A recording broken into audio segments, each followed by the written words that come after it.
RMC, le grand oral des grandes gueules. Et nous sommes avec le professeur de géopolitique Alexandre Delval. Bonjour. Bonjour. Avec ce livre, La stratégie de l'intimidation du terrorisme djihadiste à l'islamiquement correct, aux éditions L'Artilleur. Concernant les attaques terroristes de vendredi dernier, le ministre de l'Intérieur, Gérard Collomb, dit les services de l'État n'ont pas dysfonctionné. C'est votre constat également ? Oui, c'est mon constat, oui et non. Ils n'ont pas dysfonctionné parce que nous avons des très bons services de renseignement, des très bons policiers, des très très bons gendarmes. Mais le problème, c'est que la loi n'est pas appliquée. Aujourd'hui, moi je me rappelle quand je collaborais avec certains milieux de la défense, nous avions des notes déjà sur des salafistes extrêmement dangereux qui venaient d'Arabie Saoudite. C'était dans les années 97 et on avertissait, enfin les professionnels avertissaient, mais les politiques ne suivaient pas. Je me rappelle d'un préfet un jour qui me disait « mais ça emmerde les politiques, si on écoute les services de renseignement, on coffre plein d'imams et c'est la révolte dans les banlieues. » N'oublions pas qu'en 2005, comme le dit très bien Gilles Kepel dans son livre, la révolte a commencé aussi pour des raisons religieuses, parce qu'il y avait une interpellation dans une mosquée. On avait considéré que c'était une profane. Ces banlieues peuvent exploser à chaque instant. Oui, mais là maintenant, on a pris conscience des choses. Maintenant, gauche et droite réunies. Oui, alors il y a eu une pétition, vous savez, celle du Figaro, de 100 personnes qui découvrent l'eau chaude, mais certains l'ont découvert depuis très longtemps, comme mon ami Riofol qui est conscient, mais d'autres ont découvert très tardivement, en 2018, quelque chose que, sans vouloir faire du jeu, moi je dénonce depuis les années 90, c'est ce séparatisme islamiste, ce totalitarisme islamiste, expression que j'avais inventée, mais bon, j'ai rien inventé non plus. Tout cela existe depuis 30 ans. Mais alors justement, si ça existe depuis 30 ans, pourquoi n'arrive-t-on pas à éradiquer cette idéologie en fait qui se propage? Parce que on parle des fichiers, etc. On est dans des débats très techniques, avec des chiffres qui sont contradictoires, mais l'idéologie finalement qui gangrène certains quartiers et qui pousse des jeunes qui sont nés français pour la plupart, qui ont grandi en France, à retourner les armes contre nous. Je pense qu'il y a une confusion entre le religieux et le politique, qui est d'ailleurs intrinsèque à l'islam, et c'est pas du tout insulter l'islam et les musulmans que de le dire. Et du coup, comme disait un grand spécialiste du renseignement il y a très peu de temps, on n'arrive pas à détecter trop la différence entre celui qui va être un intégriste pur, et un intégriste n'est pas forcément violent, hein, ça existe, y compris chez les musulmans, et celui qui va être un intégriste violent, politico-religieux. La frontière est tellement difficile à faire. Un salafiste quiétiste qui dit « je suis contre le terrorisme », mais qui enseigne chaque jour que la mécréance doit être séparée de la croyance, que l'infidèle est impur. C'est ce que dit aussi le tabligh, hein, pas que les salafistes. Le mouvement tabligh et foi et pratique en France, qui est par exemple à la tête de la mosquée de Lunel, ils sont contre officiellement toute forme de djihadisme. Mais ils enseignent à longueur de journée qu'il ne faut pas serrer la main d'un mécréant qui est impur, même sa transpiration va vous contaminer. Moi, je me rappelle à la mosquée de Saint-Denis de la Réunion, j'avais regardé les textes qui sont présentés dans cette grande et belle mosquée de Saint-Denis, mais j'avais été effrayé. J'ai vu un appel à la haine du mécréant, alors pas un appel à les tuer, mais le mécréant est impur, il faut se séparer du mécréant. Mais cette obsession de considérer le mécréant comme horrible et contaminant, un moment, le petit jeune qui est shooté un peu au rap violent, ben, il se dit, si je suis logique, si j'apprends par mon imam qui est contre le djihadisme que l'infidèle, que le mécréant est impur, il est logique d'aller lui casser la figure, voire de le tuer. Je pense qu'il y a une logique, il y a un continuum idéologique, comme dit mon ami l'ancien terroriste repenti David Valla, il y a un continuum idéologique entre l'islamisme quiétiste, salafiste, frérot-salafiste et le djihadisme, puisque l'un est la conséquence de l'autre. Alors, on se souvient qu'on a beaucoup parlé au moment des attentats de Paris, de la Belgique, de Bruxelles et du quartier de Molenbeek. Et oui. Dans votre livre, moi je ne connaissais pas la LAE, oui. La Ligue arabe européenne, qui avait une véritable stratégie d'influence, de profusion de la parole, et vous dites qu'il s'abritait aussi derrière la liberté d'expression. Ah oui, ça c'est fantastique. Voilà, si je me souviens bien, ils étaient installés d'ailleurs en Belgique. Hein, oui, c'est absolument. Voilà. Oui. Alors, parce que c'est dans votre stratégie, dans votre chapitre, la stratégie de l'intimidation. En fait, c'est quand on critique ou qu'on intervient, ils disent mais vous nous muselez.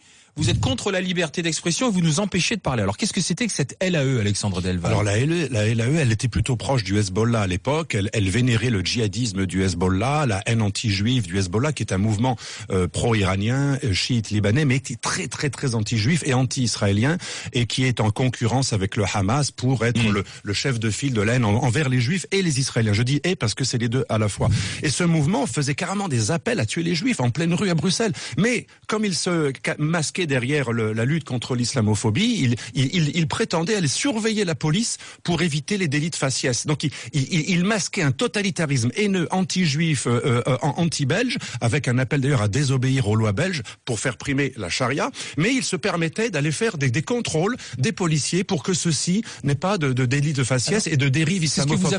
On croit rêver des gens qui sont totalitaires, qui appellent à la haine et qui intimident, y compris les forces de l'ordre, en les culpabilisant, les traitant systématiquement de racistes. C'est ce que vous appelez la stratégie victimaire qui en fait a porté ses fruits en Europe. Alors la stratégie de l'intimidation que j'explique dans mon livre, elle est double. Il y a les coupeurs de tête, ceux qui vous font peur en tuant, parce que quand même, quand vous avez tué quelqu'un qui a blasphémé comme les gens de Charlie Hebdo, le lendemain, un blasphémateur professionnel, il réfléchit à 2 fois. D'ailleurs, il n'y a plus beaucoup de candidats pour blasphémer Mahomet, comme l'ont fait le journal au Danemark ou Charlie Hebdo. Donc il y a l'intimidation des coupeurs de tête qui est réelle.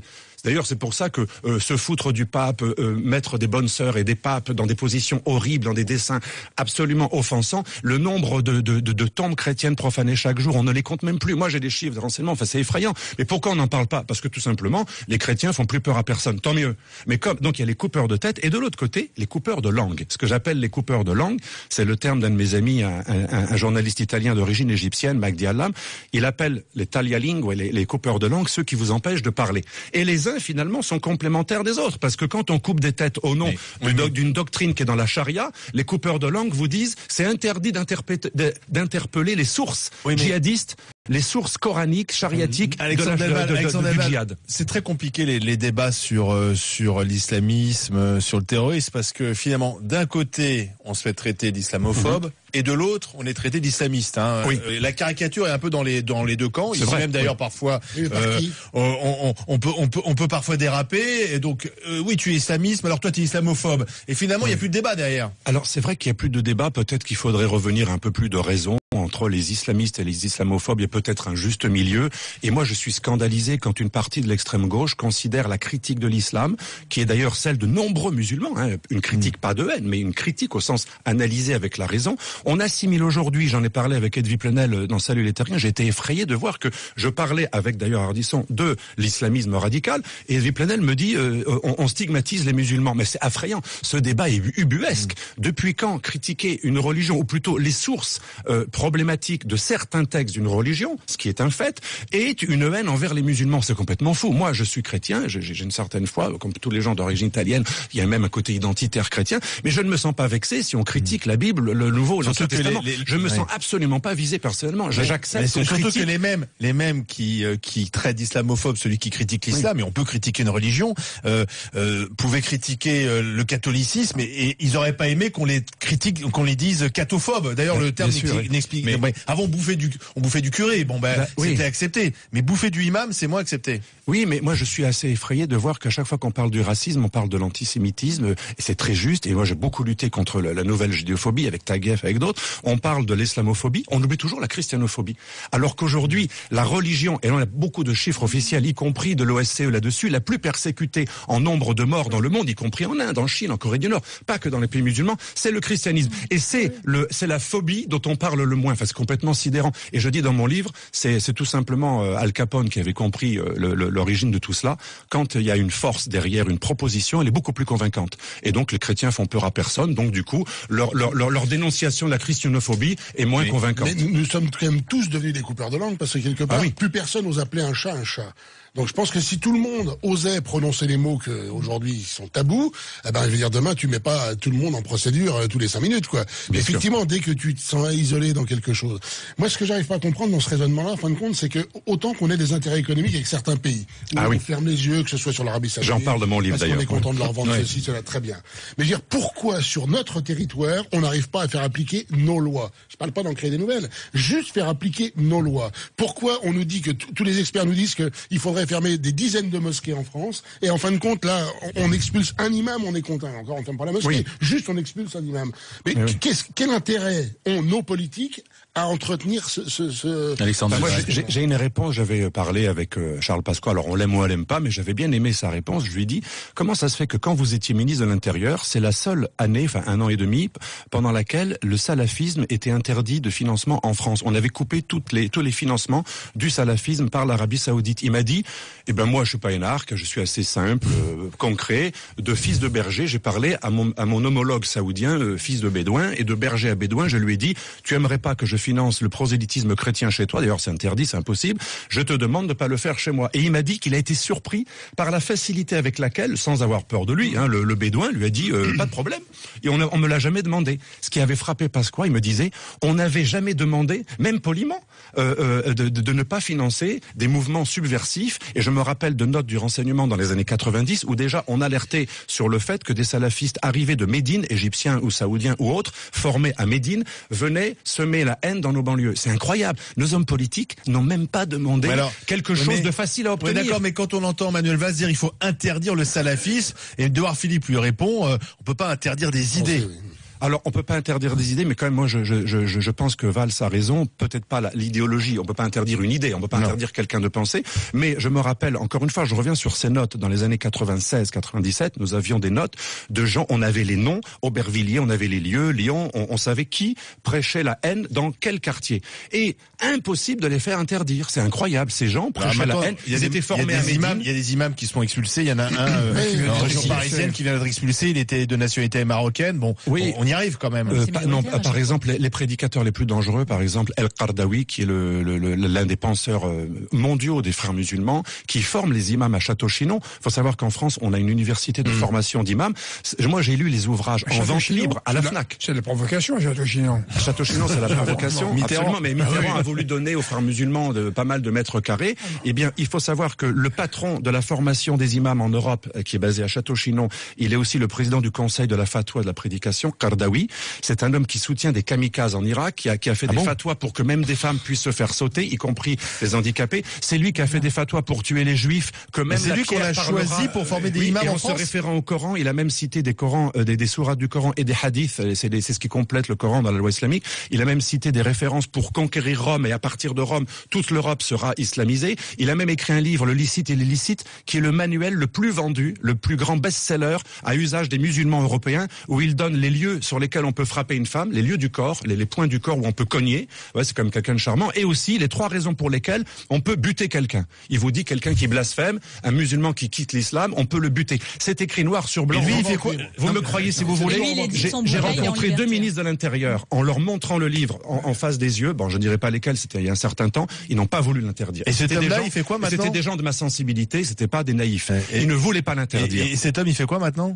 Cet homme, il est interdit au Bourget depuis 2012, depuis que Sarkozy s'est rendu compte que les frères musulmans n'étaient pas ses amis, parce qu'au départ, il les a utilisés. Mais jusqu'en 2012, il allait au Bourget. Il a sévi pendant 30 ans en France. Il était le héros des frères musulmans. Et il continue indirectement à former les frères musulmans en Europe, puisqu'il est toujours le patron de la plus grande instance d'avis juridique à usage pour les musulmans d'Europe. C'est quelqu'un dont le livre est en vente à la FNAC. On n'a jamais interdit ce livre qui appelle au meurtre pour 3 chefs d'inculpation. Charlie Hebdo n'a pas besoin les attentats de Charlie Hebdo ou Mohamed Merah n'ont pas besoin de Daesh ou d'Al-Qaïda pour être justifiés. On trouve dans ce livre légal en vente libre les 3 raisons pour lesquelles on peut buter un mécréant ou un apostat. Est-ce que c'est normal? Moi, je pense que c'est anormal. Et donc, je m'indigne dans ce livre, La stratégie de l'intimidation, en montrant tout ce genre. Mais il y a plein d'autres exemples. On va en parler. On va continuer d'en parler, Alexandre Delval. Vous restez avec nous, suite du Grand Oral des GG dans un instant. Alexandre Delval est avec nous. La stratégie de l'intimidation du terroriste djihadiste à l'islamiquement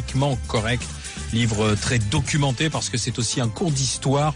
Vous remontez le fil des siècles pour bien comprendre pourquoi on en est arrivé aujourd'hui à Daesh, au califat, à avoir des morts aujourd'hui sur le sol français. Et j'utilise le sol français, mais pas que, bien sûr. Le dernier mort en date, malheureusement, les derniers morts, c'était dans l'Aude. Ce sont les attentats de Carcassonne et de Trèbes. La mort d'Arnaud Beltrame, le gendarme, décoré il y a quelques instants par le président de la République Emmanuel Macron. Et un extrait du discours du chef de l'État où il appelle les Français, où il insiste sur l'esprit de résistance des Français. Dès que nous eûmes appris son geste, à l'issue incertaine, nous tous, Français, avons tremblé d'un frisson singulier. L'un d'entre nous venait de se dresser. Droit, lucide et brave. Il faisait face à l'agression islamiste, face à la haine, face à la folie meurtrière. Et avec lui surgissait du cœur du pays l'esprit français de résistance, par la bravoure d'un seul entraînant la nation à sa suite. Car il était un engagé et il avait juré de faire corps avec un idéal plus grand et plus haut. Et cet idéal, c'était le service de la France. L'esprit de résistance, un homme s'est dressé, il s'appelait Arnaud Beltrame, Alexandre Delval. Ce qu'on voudrait, c'est que les morts, ça s'arrête surtout aujourd'hui. Alors ça s'arrêtera pas malheureusement, mais c'est un même, il y a quelque chose de bien qui surgit d'une horreur, c'est que Daesh veut faire plier par l'intimidation et la peur. Le but de Daesh, à chaque revendication, c'est écrit dans les textes, distiller l'effroi et la peur dans le cœur des mécréants. Et là, c'est très ennuyeux pour eux, comme le fameux Quattro qui en 2004 qui avait crié vous allez voir comment meurt un Italien, ça les avait ennuyés, c'était un garde du corps qui avait été kidnappé, Quattro, et bien lui ça me rappelle un peu la même chose, c'est un homme qui est vaillant, qui est héroïque et qui meurt plus que dignement et qui offre sa vie. Donc c'est le martyr du bien qui va s'opposer au martyr du mal. Et il montre quoi, Beltrame? Il était chrétien en plus. Il était chrétien, mais Beltrame montre, il montre que il n'y a pas que Daesh qui est capable d'avoir des gens qui meurent pour une cause, même si c'est une cause noire. Il y a aussi des gens qui sont capables de mourir pour une cause blanche, pour sauver une belle cause. Et là, c'est un échec terrible pour Daesh parce qu'ils veulent produire exactement l'inverse. Ce qu'ils ont produit, mais ça arrivera une fois tous les 1000 ans, parce qu'il n'y a pas, enfin tous les 1000 candidats, il n'y a pas beaucoup de martyrs volontaires, héroïques comme cela, mais c'est un échec terrible pour eux. Ils ne voulaient surtout pas produire un réveil de l'identité chrétienne ou patriotique ou républicaine, et surtout l'idée qu'un blanc judéo-chrétien occidental culpabilisé, il peut être lui aussi héroïque et mourir, offrir sa vie pour une cause qui le dépasse. Et là, il faut reconnaître que le chef d'État a eu des mots tout à fait, d'ailleurs dans un beau français, ça change de pas mal de chefs d'État, il a eu des mots remarquables sur l'esprit de résistance. Là, il y a une véritable résistance qui s'enclenche parce que je crois au mimétisme du mal, parce que les islamistes créent un mimétisme du mal, mais le mimétisme existe également dans le bien. Sauf que là, ça va créer un mimétisme de patriotisme et de sursaut résistant. C'est vrai, mais en même temps, Alexandre Delval, on avait un peu oublié qu'il y avait des attentats. On pensait que depuis que Macron était élu, c'était terminé. Et puis finalement, pourtant les spécialistes nous avaient dit, mais attendez, la menace terroriste, elle est là pendant des années, il y aura d'autres attentats. Et puis là, il y a eu cet attentat. Oui. Est-ce qu'on va retomber un peu, pas dans l'oubli, mais parfois un peu dans le déni, à nos querelles partisanes? Ah oui. C'est ça aussi la force des terroristes face aux démocraties. Bien sûr, c'est diviser les sociétés, distiller le chaos. C'est ce que dit Abou Bakr el-Naji, que je cite dans mon livre, l'un des théoriciens d'Al-Qaïda repris par Daesh, c'est le théoricien du califat. Il dit il faut le management du chaos. Ou du vide. Alors il dit il faut créer le chaos par la division, par la déstabilisation des États, et à partir d'un chaos va naître l'idée du califat qui apparaîtra comme l'unique force capable de rétablir un ordre face au chaos et à la division. Donc effectivement, c'est l'un des buts recherchés. Mais le but principal est d'intimider, et on l'oublie très souvent, l'islamisme tue, non pas pour tuer, mais pour faire parler de l'islam et de la charia, et c'est pour ça que le paradoxe que j'exprime dans mon livre, plus on tue au nom de l'islam, étonnamment, plus l'islamisme est fier de lui, plus il y a de gens qui se convertissent à l'islam, plus ou même à l'islamisme, et plus en fait l'idée progresse. C'est un grand paradoxe, mais pourquoi? Parce que le terrorisme est avant tout une logique publicitaire. Les terroristes ont toujours tué pour répandre une idée, ce qu'on appelle la propagande par les faits. Et donc on ne comprend pas le terrorisme si on croit que Daesh est en train de s'effondrer parce qu'il perd quelques territoires. Adnani, l'ancien porte-parole de Daesh, l'a dit, nous perdons des territoires, le mécréant croit que nous sommes en train de perdre, il n'a rien compris, car nous ne nous battons pas pour des bouts de territoire, notre territoire c'est la charia, et cette idée progresse dans les cœurs. Qu'est-ce qui pourrait mettre fin à tout cela alors ?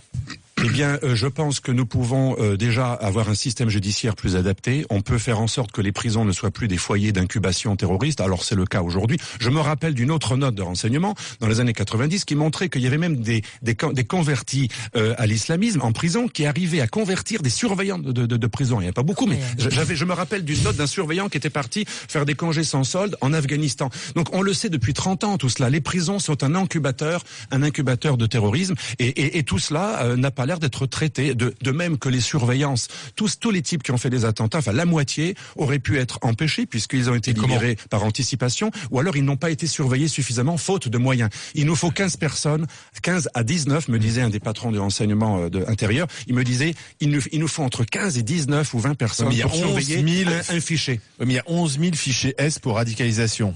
Oui, alors vous avez le bon chiffre, ça fait plaisir, c'est pas 20 000 fichiers, non, c'est 11 000, c'est à peu près la moitié. C'est le chiffre qu'a donné ce matin Gérard Collomb. Absolument, c'est le vrai chiffre de la fiche FSRPT, qui est la fiche là des radicalisés, la prévention des radicalisés. 11 000, si on surveiller les 11 000. Si on met 10 policiers sur 11 000, ça fait beaucoup. Si on met un peu moins d'argent dans la sécurité, je m'excuse, ça va choquer, mais si on met un peu moins d'argent dans la sécurité sociale universelle pour des clandestins qui n'ont rien à faire en France, qui auraient dû être reconduits, on pourrait mettre les milliards que l'on dépense dans le traitement parfois exagéré du chômage. Vous savez qu'en Espagne, quand on perd un boulot, qu'on gagne 15 000 euros, on arrive à 3 000. En France, vous gardez 12 000 pendant des années. Ça, c'est des choses qu'on pourrait rectifier. On pourrait mettre un peu plus d'argent dans le traitement de la sécurité. La première fonction d'un État, c'est peut-être parce que je suis libéral, mais c'est quand même, c'est les fonctions régaliennes.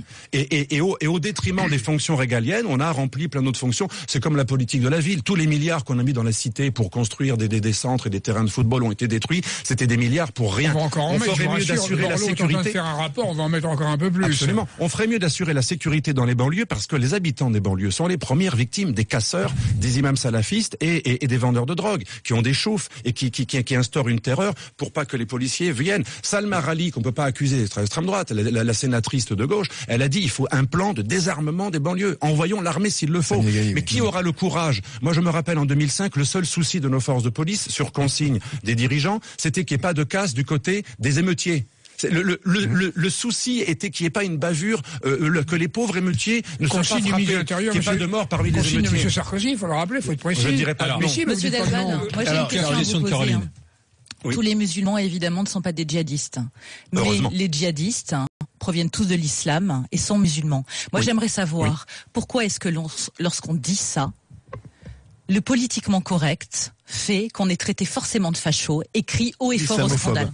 C'est un gros problème et là je l'incarne, excusez-moi de revenir à moi, mais je me rappelle d'une page du Monde, les dangers de l'islamophobie, Alexandre Delval, et déjà vous parliez de l'islamisme avec des renseignements très précis et des livres qui font 500 pages qui n'étaient pas du tout des pamphlets, vous étiez traité d'islamophobe parce que vous parliez de la menace islamiste, et alors que dans ce livre vous montriez qu'il y a une différence entre l'islamisme et que c'est pas du tout les musulmans. Donc on a beau prendre les meilleures précautions, les collaborateurs de l'islamisme de toute façon vous trouveront jamais de circonstances atténuantes. Bon, après on a quand même avancé. Oui. On avance, on est plus à parler d'islamisme, de salafisme et de débattre là-dessus sans se faire traiter de ce que non. Il y a une ouverture du débat, mais les complices de l'islamisme n'ont pas dit de leur dernier mot. Qui sont ces complices? C'est les rouges. Les rouges, vous savez que sans le rouge, le vert n'est pas là. Aujourd'hui, je me rappelle encore une fois, excusez-moi de revenir à mon prisme renseignement, mais je me rappelle d'une note de la DST qui interdisait de territoire Tariq Ramadan dans les années 90, 95, 94, je me rappelle. La DST avait interdit ce prédicateur parce qu'on savait que bien que jouant au modéré, il radicalisait en sous-main, de manière pas djihadiste, mais en prônant une sorte de séparatisme qui ne dit pas son nom. Eh bien, il y a eu un appel de 100 intellectuels, dont Léon Schwarzenberg, l'abbé Pierre, tous les naïfs cathos communistes ou communistes trotskistes, ou même bien pensants. Certains étaient très sincères, parce que l'enfer est pavé de bonnes intentions, et même le fameux curé des Minguettes, après qui est devenu beaucoup plus islamo-lucide. Mais tous ces gens ont fait pression, et Mitterrand, à l'époque, avait annulé l'interdiction de territoire. Ramadan a pu prêcher pendant 30 ans parce qu'on a cassé une note de la DST. Ça veut dire que le renseignement, on ne l'écoute pas. Et c'est triste qu'en France, une note du renseignement, c'est déjà considéré comme le début de l'État fasciste.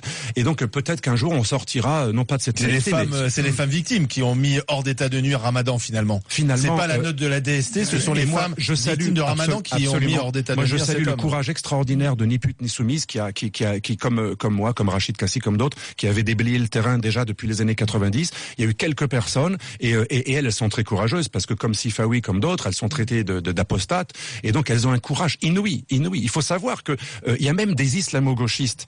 Je ne donnerai pas de nom parce que le but c'est pas les attaques, mais des gens très connus qui ont traité Sifawi d'apostat, qui ont dit que Sifawi avait abjuré et on sait que quand il retourne en Algérie, il peut être tué.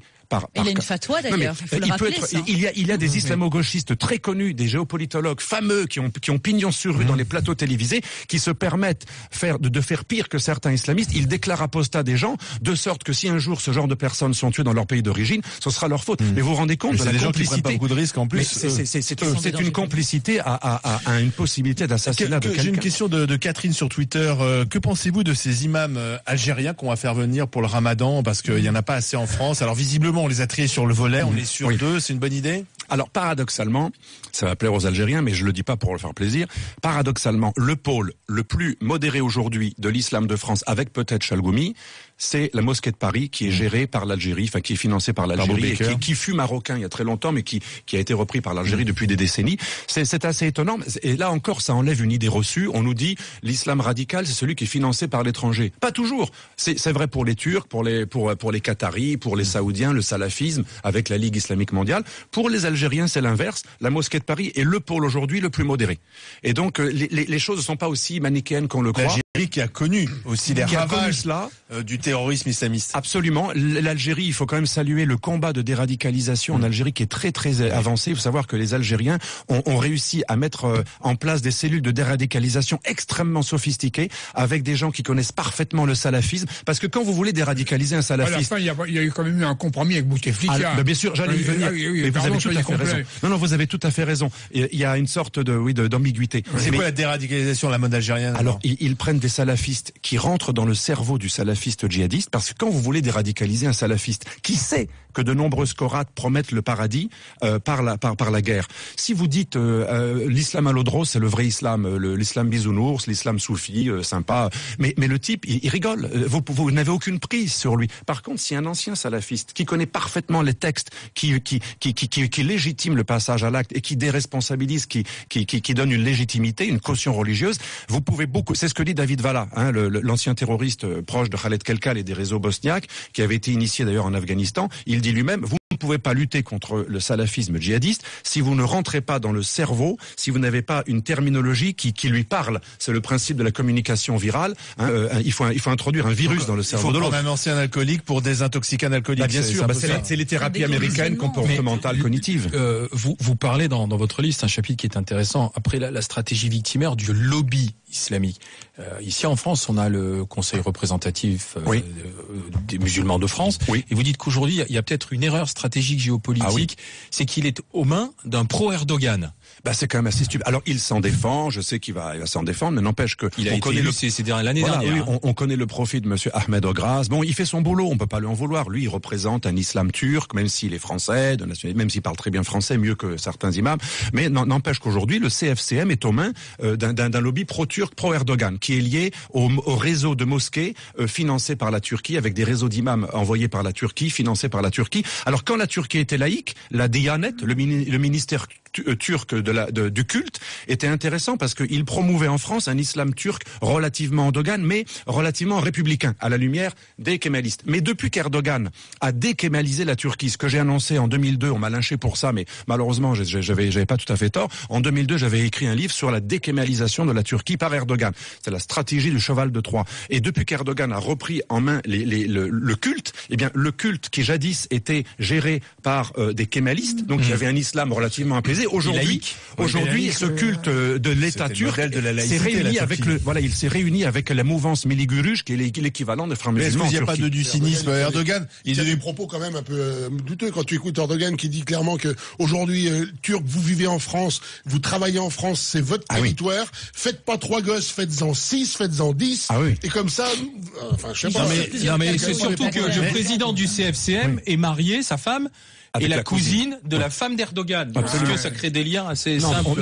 On sait qu'il a été militant pour Erdogan. C'est son droit, d'ailleurs. Erdogan, il est devenu très religieux ces dernières années. Il y a aussi de l'opportunisme politique. Alors moi, je l'ai écrit dans mes livres. C'est un responsable politique. Erdogan est resté au pouvoir. Vous savez, on l'a toujours appelé l'imam football, parce que c'est un ancien footballeur, mais très très religieux, très très bigot. Il a jamais été modérément religieux, mais il a joué au plus fin. Il sait que la stratégie de communication virale, la manipulation, est faite par des mots-clés. Il savait qu'en parlant de démocratie, de droits de l'homme, il allait plaire aux Européens, et en disant je veux rentrer dans l'Europe, les Européens naïfs allaient croire qu'il était pro-européen. C'est la stratégie du cheval de Troie. Mais il a toujours été un islamiste.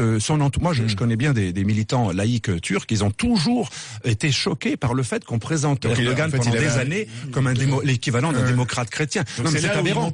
C'est aberrant. Mais moi, je me rappelle, en Turquie, les gens étaient beaucoup plus lucides sur Erdogan qu'en France. C'est hallucinant. C'est ce que j'appelle la stratégie de l'intimidation. Nos services savent très bien qui était Erdogan. On a des fiches sur lui. On sait que dans les années 90, il faisait des pièces de théâtre sur le complot judéo-maçonnique. C'était la thèse centrale du Hamas et des frères musulmans. On sait très bien qui il est. Il a fait tourner. Alors à la limite, il a fait tourner cette pièce dans toute la Turquie. Ça s'appelait Mascomia. Merci Alexandre Delval. À lire La stratégie de l'intimidation aux éditions Artières du terrorisme djihadiste à l'islamiquement correct. Merci d'être passé par le grand oral des GG.